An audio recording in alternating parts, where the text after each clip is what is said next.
All right, today I'm at the Old Hickory Golf Club in Woodbridge, Virginia. I wanted to first let me put out a add a disclaimer. I'm not a PGA teaching pro. Any advice that I give is from my own experience and should be taken as such, not as if it's a lesson from a pro. Just a 12 handicapper sharing experiences, ups and downs associated with the golf game. Hello, everyone. Today I wanted to talk about my method of how I measure a putt's distance. So when you have a putt and you need to know if it's like a 10-foot putt or 20-foot putt or 30-foot putt, this is a method that I use. It comes from really my childhood. It's like any guys that played like sandlot football, and you play with your friends, whether you're playing tackle or flag football, it doesn't matter.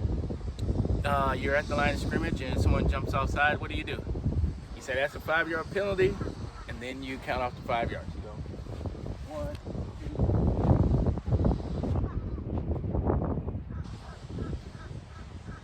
2. Now that simple gesture of just counting off those 5 steps will really help you in golf. Those 5 steps, if you're a taller person, let's say like I'm 6 foot tall, so when I take a full stride, that's almost 3 feet. So if I take 3 steps with a full stride, let's see what that looks like. Yeah. I'm gonna put a ball right here, and then I'm going to walk off 3 steps and put another ball, and then we'll measure it. Here we go. 1, 2, 3. I have a tape measure here.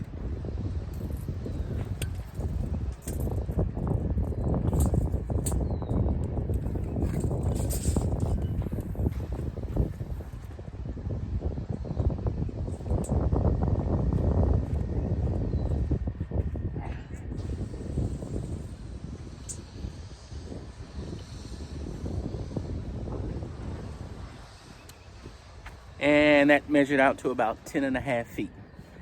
It was actually okay, 9.5 feet. It's not going to be perfect. It's not going to be exact, but it's going to get you within a foot or 2 of the distance that you need. So if I need to make a 10-foot putt, now I simply know what I need is I need a putting stroke that will allow the ball to go 10 feet. So for me, that's going to be a simple little back and forth, and then I just need the ball to go 10 feet. That went about 9.5. And then I try again. That went about 10 feet. So this is how I can judge my distances. Now the method that I'm using, like I said, is a 3-foot stride. So what winds up happening is if I count off 7 steps, 7 times 3 is 21. So that for me would be a 21-foot putt. If I count off 10 steps, 10 times 3 is 30. And so on and so on. Up to, let's say, so 13 steps would be 39. So if I had a 40-footer, I would take 13 steps. And if I had a 51-footer, 17 times 3 is 51. So if I walked off 17 steps, that would be a 51-foot putt. And this is what it would look like. 1,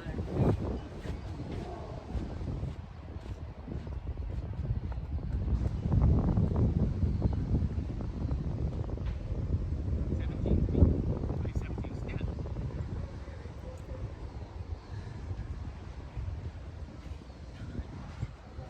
12, 13, 14, 15, 16, 17. That would be a 50-foot putt for me. So before each round, one of the last things I do as a putting drill is I set up putts about 5 feet away from the cup, and they're in 4 different places all around the cup, so I can see the putt go in from each place. And I try to make the putts in succession. And if I miss one, then I start all over again. So let's see how it works.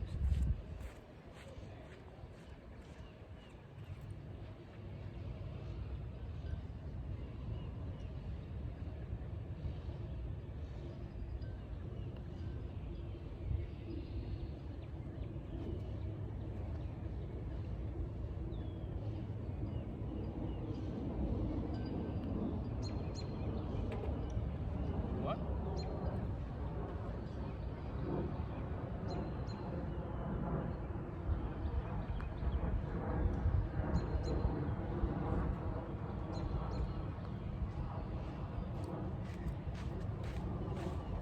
I missed the second one, so I would start all the way back over at the first one.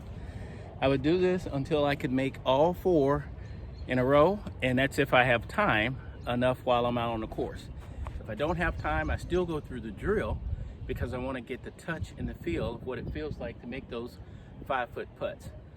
So what's going to wind up happening is, once I know the distances by walking them off, and I go ahead and lag putt to what I think that distance is, now I'm inside of that 3 to 5 foot big circle that we're talking about right there.